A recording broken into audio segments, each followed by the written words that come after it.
Hello everyone and welcome to Merlin's Manor.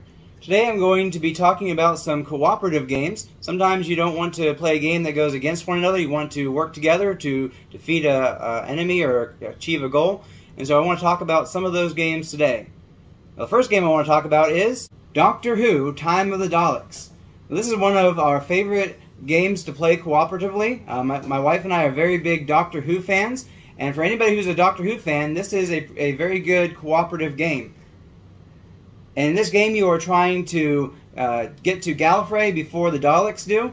And of course, they are going to be doing different things throughout the game to make things harder on you. And you're going to be doing various challenges to as you try and get to Gallifrey first.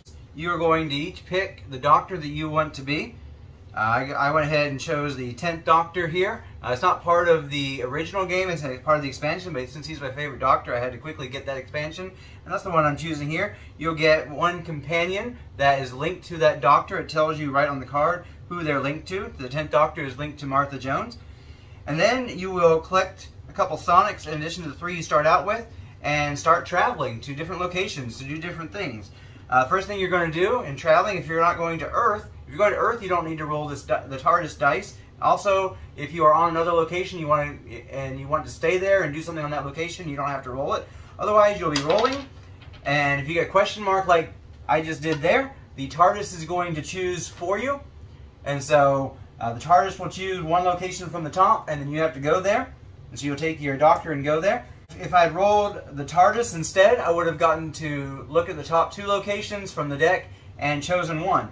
But since the TARDIS chose for me, I go to this one, and then I can choose which one of these 2 dilemmas I want to try to resolve.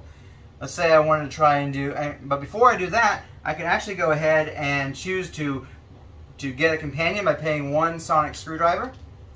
And so I can get a companion there, and you have to get an alien one if you're on an alien planet. You have to go for an Earth one if you're on an Earth planet. And so now I have Susan as well. And so what we do here, once we've chosen a dilemma, let's say I choose to do this dilemma here. I then have to try to get all these symbols that are on here, which is an atom, 2 light bulbs, and 2 chevrons. I have to try and roll those. And I'm going to start by getting all the different dice that my cards allowed me to get.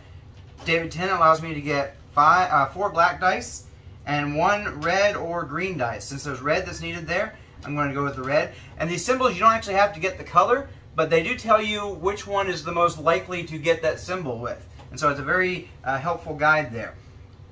And so I'm going to get 1 red for him. I'm going to get added a blue for Martha Jones and add a black dice for Susan. Now these ones that don't have numbers on them, they allow you to actually switch black dice to dice that may be more likely to get what you need. Since we need lots of different blue things, I'm going to go ahead and trade 1 black out for a blue with Martha.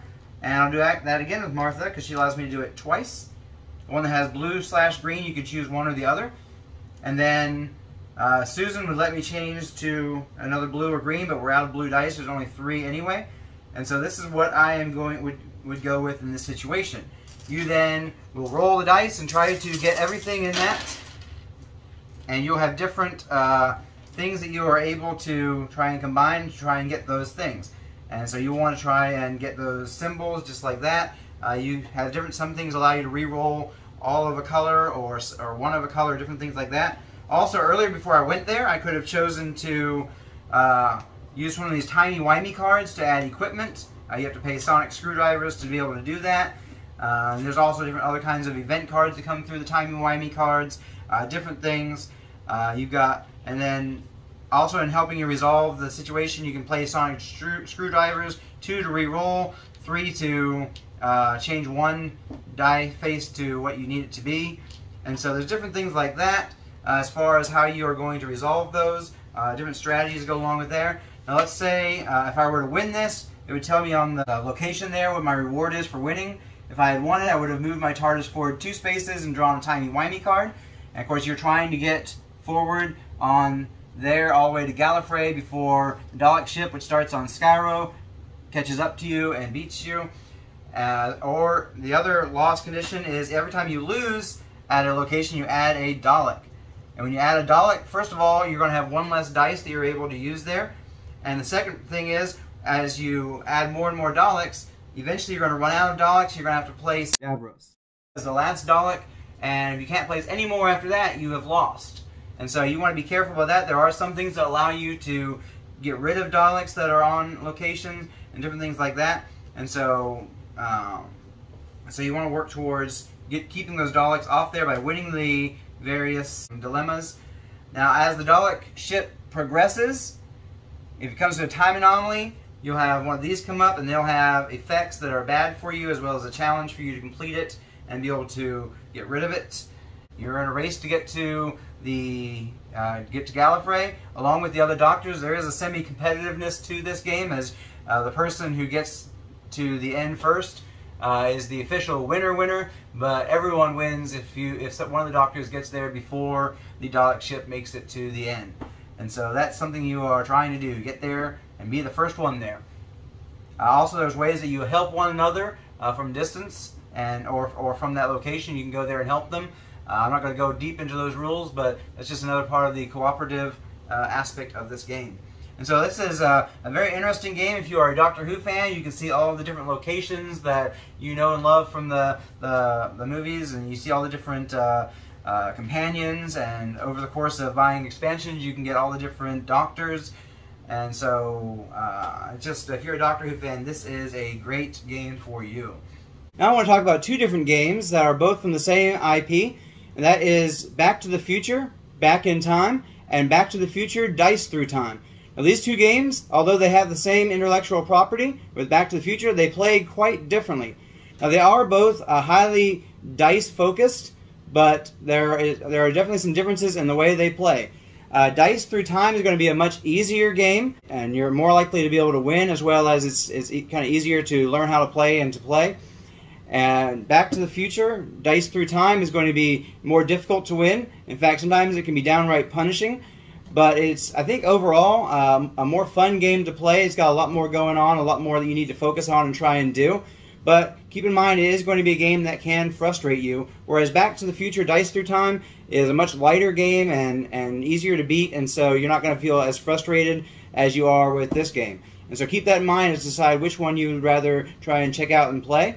Let's go ahead and take a look at each one to see what they look like. Here we have Back to the Future Dice Through Time set up for 3 players. You've got, you each time will pull 5 events. We got those set up here, 4 of them, and then the 5th one was actually just one that has an effect rather than actually going on the board. Some of them are positive, some of them are negative. This one says, after rolling, players may roll any number of their dice once. So it's kind of a positive thing there. And so what you're going to have to do in playing this game is you're going to have to travel around on the board, going after these different events that come out. And when you solve an event by meeting the criteria in the top corner there, you go ahead and you resolve that event, and you get an item card that then has to be returned.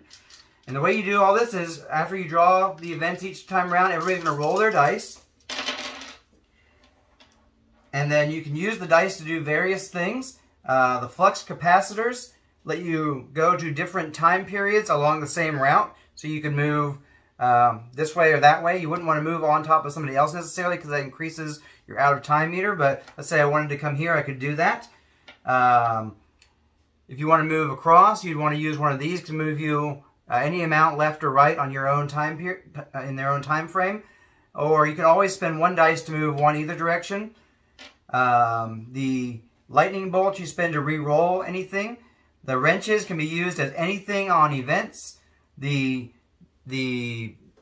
fist is used to move Biff off of somewhere, because you can't solve an event if Biff happens to be on that location, so you first have to move him.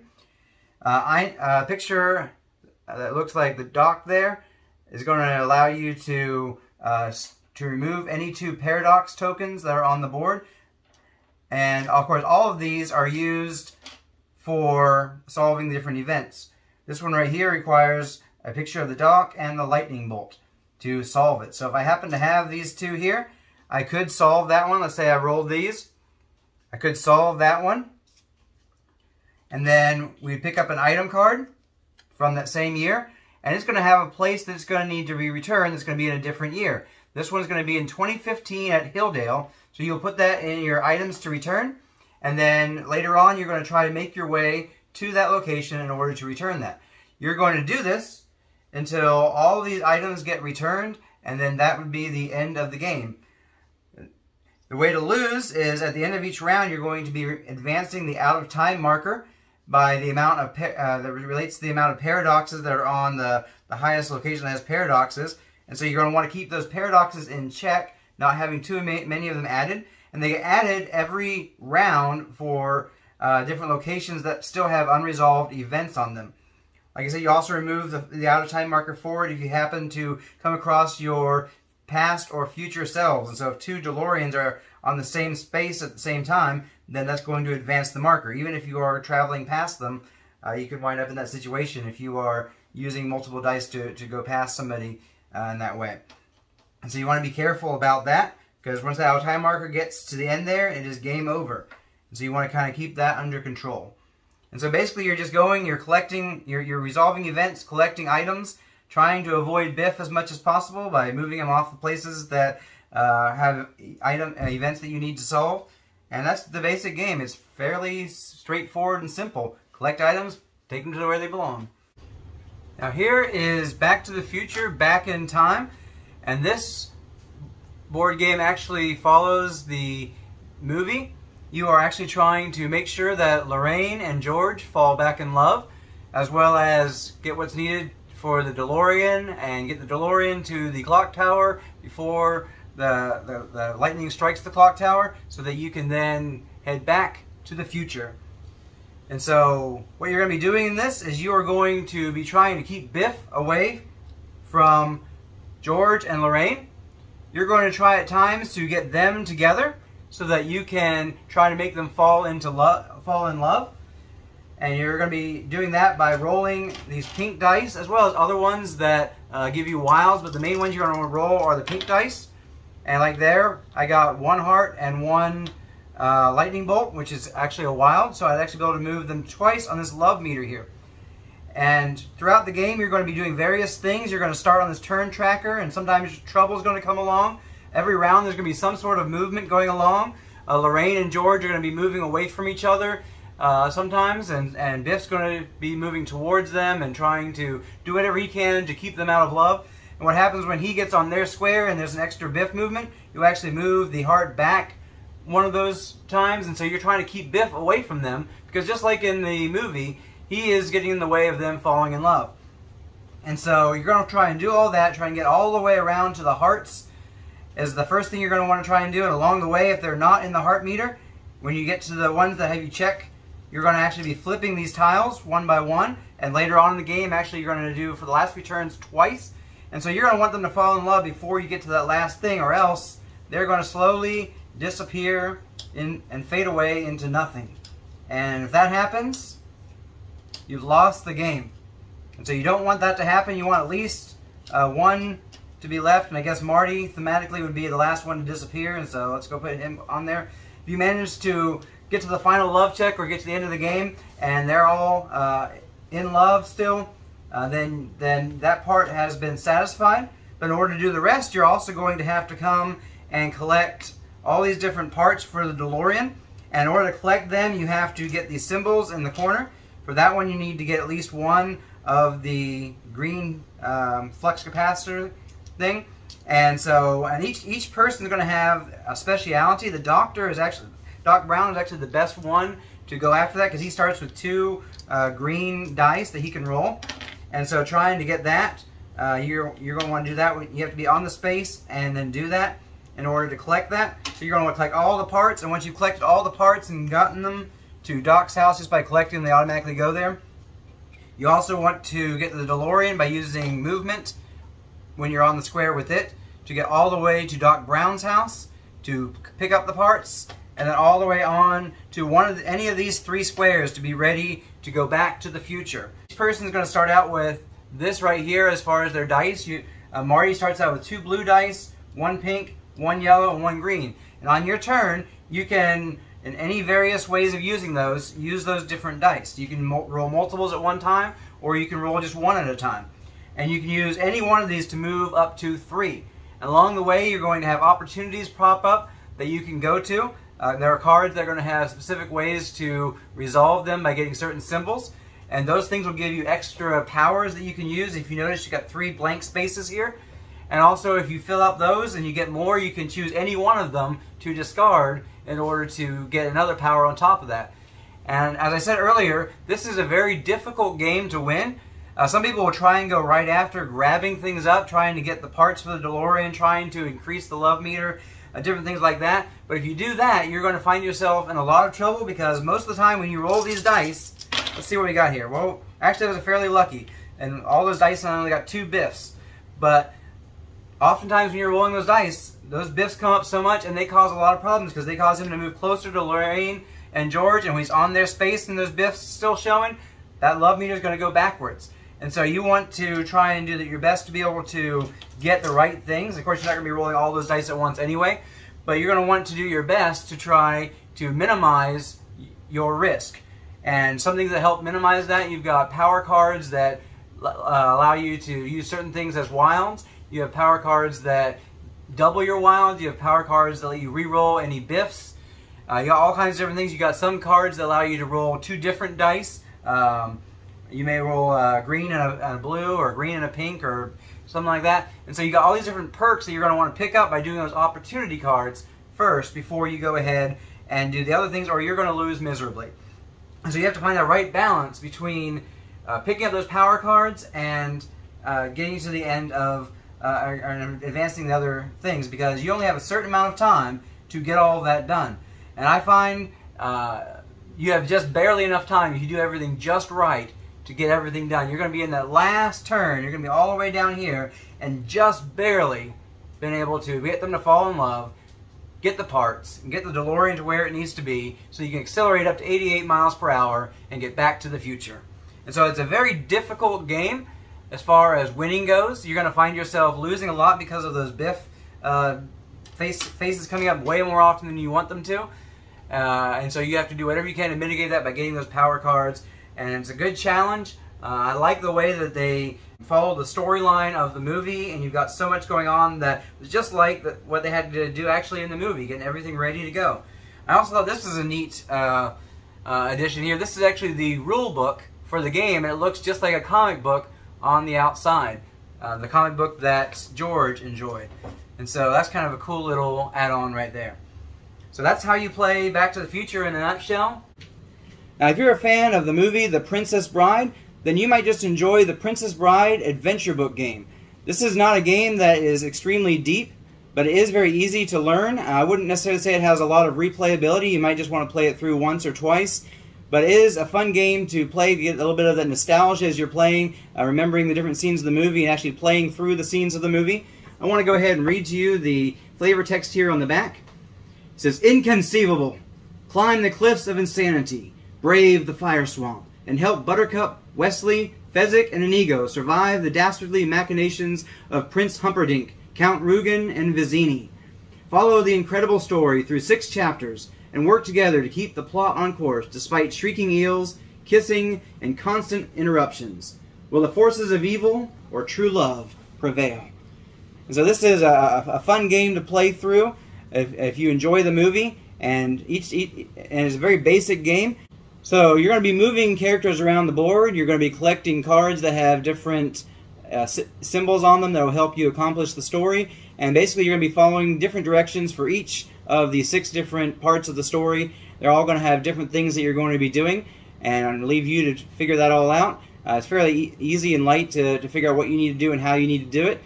And it's a fun game to go through at least once. The next cooperative game I'd like to talk about is Spirit Island.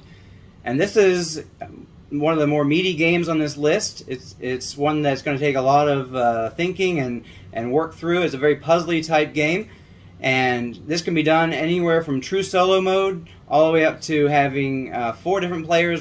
And what you're doing in this game is there is a island that has some natives on it that have lived in harmony with the island for many, many years. But now there are some invaders that are coming along, and they are building cities and towns, and you are trying to scare them off the island And each spirit has different powers and abilities that they are able to use, as well as along the way you're going to be picking up various minor and major power cards that give you stronger, the major ones give you stronger things, but they cost more to use, and you also have to get rid of one of your minor cards whenever you take a major one on. And so major power is something you're going to kind of get as you get later on in the game. But you're going to be using these different powers to destroy some of the invaders in their towns and their cities, as well as to instill fear in them. One of the interesting parts of this game is the changing win conditions throughout the game. At the beginning of the game, you have to get rid of all invaders to win the game. But then as you instill more fear into the people there, you'll get to a new level where all you have to do is get rid of all of the cities and towns. And then after a little while longer, all you have to do is get rid of just the cities. There can still be towns and invading people on the board, and you can win. And then finally, you can get to the point where you've gotten rid of the entire fear deck. At that point, you've scared them so much that no matter who's left on the board, you've automatically won the game because you have instilled that much fear in them. And as far as losing goes, there's a few different ways you can lose. Anytime that the invaders attack for more than 2 damage on a land, then you add what's called blight. And when you put that blight on the board, you only have so much blight you can allow on the board before you lose the game. That blight's also going to cause some other problems for you along the way, as well as sometimes some benefits that work with some of the power cards there.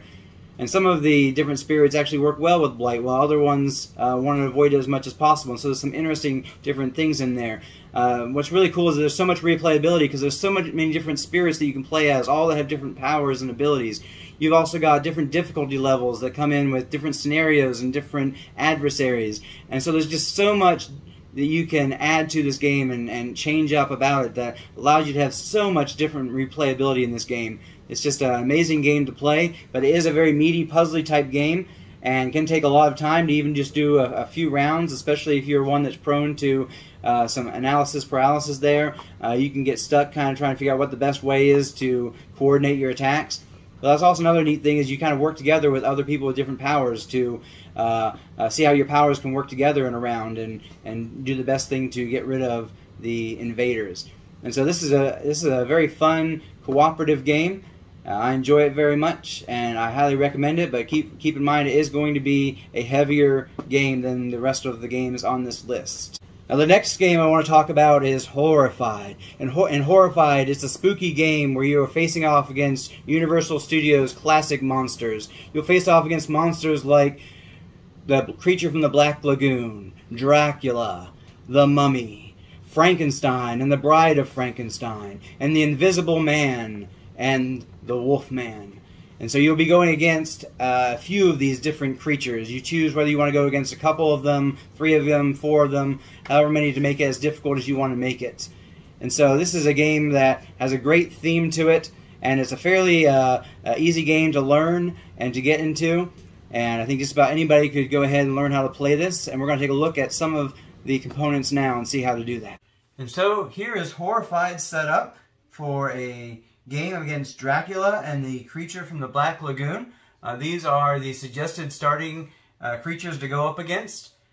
And you can also go up against more than 2 creatures to make the game harder. Now when we set up this game for Dracula, it tells us on this card right here how to set up for Dracula. And so we place Dracula on the crypt, and we place a coffin with the icon like this on each of the different places it tells us to: the graveyard, the crypt, the cave, and the dungeon. And in order to defeat him, we're actually going to have to go there and defeat these by paying... we got these items are on the board. They start out with 12 items on the board, and we're going to put more on later on. And you can see that number on there. It tells you how many points of attack damage that's worth. And so you need to get... Since it needs red icons for the coffins, you're going to get red icons that add up to 6 points. And so as I'm moving around, I would collect a couple of these, or one of the 6-point ones, or a handful of 2 and 1 points that add up, whatever adds up to 6 or more. And then you're going to have to go to that coffin and defeat it, and it will go on to the corresponding one there, flipped over. And when you have all 4 of those, that's Dracula defeated. Creature from the Black Lagoon has his own thing that you need to do. You need to go to the camp, and you need to spend various colors to move this boat along this track all the way to his lair before you can then go to him and defeat him. And each character has their own set of ways that you need to defeat them. Now, the way the game is played, and it's nice that they give you these cards to show you what to do on your turn, as well as on the other side, it tells you what to do on the monster's turn. First of all, before we get to the turns, we have to pick our players. And so we got these pretty heavy cards here that have the different characters on them. And you're going to get one of these. Each person will get one character. And they each have different perks on them, as well as different amount of actions. You'll shuffle those up. And each person will pick one. And so this one is the Inspector. And has the perk of place your hero in any non-water space with a monster. And so if you wanted to, you could just immediately go to a non-water space that has a monster on it. And so they each have their different perks. This one has 4 actions that it can take, and that you can take, and I'll explain what that is in just a moment. Now this one's different. This one actually is the one that doesn't have a perk, but she gets 5 actions on her turn. So she has more than anybody else in the game. Some have 3, some have 4, and she has 5. So each person will get one of those and will place where it tells you to. The mayor starts on the theater location, and the inspector starts on the precinct.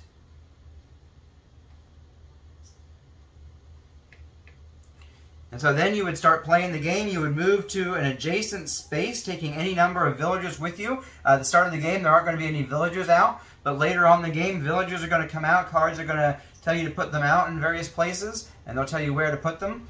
Now, she wants to go to the camp, and it tells you right at the top where she would like to go to be safe. And I don't have the card handy that tells you where she's going to go. I'm just going to place her at the theater, for example, right here. And so on this player's turn, if she wants to, she can escort her as part of her actions. If she wanted to do 3 of her actions to move, she can go all the way to the camp, drop her off, and she gets a special bonus card for doing that. Has a perk. This one says, choose 1, place Dracula in any space, move any monster 3 spaces. And so that's a card you can use at any time later on in the game. They're very handy. You will start out with 1 of those, and you'll get 1 every time you return somebody. So you can move. You can move along with a villager. Let's say she didn't want to go all the way to that space. You can even tell the villager to go 1 space over. You can guide them 1 adjacent space without actually moving, which is handy if you want to be here and you don't want to waste an action going there and back. You can pick up any number of items that are in a space that you're on. And so if I came here, I could pick these 2 items up as 1 action. You can share items between heroes if there's another hero in your space. So if the inspector was here, I could say, hey, you can have these. You can advance a task by using an item in a specified location. That's getting rid of these things, or moving this along, or attacking the creature. And also using your special action, that one I talked to you about on the card there. That's an action as well that you can take. And so all those cost an action. You have either 3, 4, or 5, depending on what your card says, that you can do each turn. And then after you're done with your turn, it goes on to the monster phase. And you draw items from the item bag and place them on the board based on what is said on the card. Let's take, for example, this card right here. First thing you're going to do is place the items. Let's see that number 2 right there. That tells you there's 2 items that you're going to draw at random out of this bag right here. And so you draw those 2 items out. Then you would resolve whatever action is in here. This one says place the Invisible Man at the location of the most items. Discard all the items there. That we can ignore because the Invisible Man isn't in this gameplay. Then we come down to the bottom here, and we see that there are 3 icons. There's the mummy icon, the creature icon, and the Frankenstein icon. And you follow whichever one of those happen to actually be in the game. Right now, the only one we do is the creature, because he's the only one in the game. And he would move 1 space closer to somebody. He moves towards the closest person or villager. If it's equal distance, it would go towards you rather than a villager. And if it's equal distance between 2 different people, then you can choose which person he would go towards. And then if he happens to land on a space with somebody, let's say he made it to here, we would roll these dice and see what happens. So I didn't get any hits. That would be a hit right there if I had gotten that, but instead I got the blank space. I got 2 of these exclamation marks. And then to figure out what that means, you're going to go to the creature's board, and it says rock the boat, move the boat 1 spot backwards. And so if the boat had moved up yet, we would actually then have to move it 2 spots backwards. And so each one has their own thing that they do there. And we got lucky there, we didn't get attacked. If we had gotten attacked, we would have to discard any an item from our inventory. If we didn't have any items, then we would have to go to the hospital, and it would increase 1 on the track there. That is to basically, if you get to the end of that track, you have lost the game. There's a villager that's being attacked instead of an actual person, and they get that symbol come up on their die, even 1 symbol, and they are dead. And then next, you go to the next player's phase, and they do what they're going to do. And the game ends either when this gets all the way to the end there, and you have lost the game, or when you have completed all of the objectives on the map and defeated all the monsters that are out on the board. Another game that we like to play that's a co-op game is Gloomhaven. And we've played it all from Gloomhaven to Gloomhaven Jaws of the Lion, and we're waiting on Frosthaven to come on and to play that one. And this is a dungeon crawler type game where you're going up against various creatures as you try to accomplish different tasks in each dungeon. Sometimes it's to just get rid of all of the enemies, sometimes it's to get a treasure or different things, and you are playing cards to do your attacks, and slowly you lose those different cards as you have to get rid of one each time you rest, and different other things can cause you to lose some of your cards to keep from dying. And so you're trying to be as efficient as you can as you go through the dungeon, trying to defeat the different enemies there and do what you are there to do. And there's a lot of scenarios that you are going through. And so you have a storyline that's very intriguing, that is very interesting to go along with to see what's going on there. And so this is one of our favorite games. We can't wait till the new one releases to be able to play that. Now, another great cooperative game, if you enjoy deck builders, is Harry Potter, Hogwarts Battle. Now, if you don't know, deck builders is also a great introduction to deck builders. It's a pretty easy one to get into and learn. My wife and I, we love various deck builder games. This was our first cooperative deck builder that we played, and we played various other semi-cooperative and non-cooperative deck builders as well. And there's something about this cooperative aspect that I really like to deck builder games. We just started playing another one called Legendary Encounters Firefly, which is another cooperative deck builder game. I'm not going to go into that one too much because we've just kind of started learning how to play that one. But as far as Harry Potter goes, you are going to be starting out with a very light deck, and you're going to be going against various villains from the Harry Potter world. And you are going to pick one of the heroes from Harry Potter to be. You start out with this weak deck that only has a little bit, but you're going to be buying new cards using the buy abilities. You're also going to have some things that are going to have attack abilities to defeat the various villains. And so you are going to be trying to build up your deck while defeating them. You get stronger and stronger as you go along, and that's going to be especially necessary as more and more come out and stronger villains, and you want to keep them from gaining control of various locations. This board here, which starts out looking like the Marauders map, and as you open it up, you've got kind of that map feel to it going on. And then here is the main board that you're going to be using in the game. And you're going to have your villains over here. You're going to have the Dark Arts cards, which are going to give you some different things that happen that aren't going to be good. And you're going to have your location. And then over here you're going to have a market. I'm not going to get all that out to show because I have a bunch of them all kind of mixed together, and I don't want to have too many spoilers showing up there. And so you're going to have all that going on the board. And you're going to pick a character.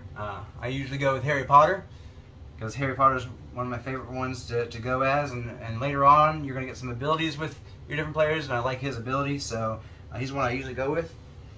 You're also going to have, each person's going to have a board like this in front of them.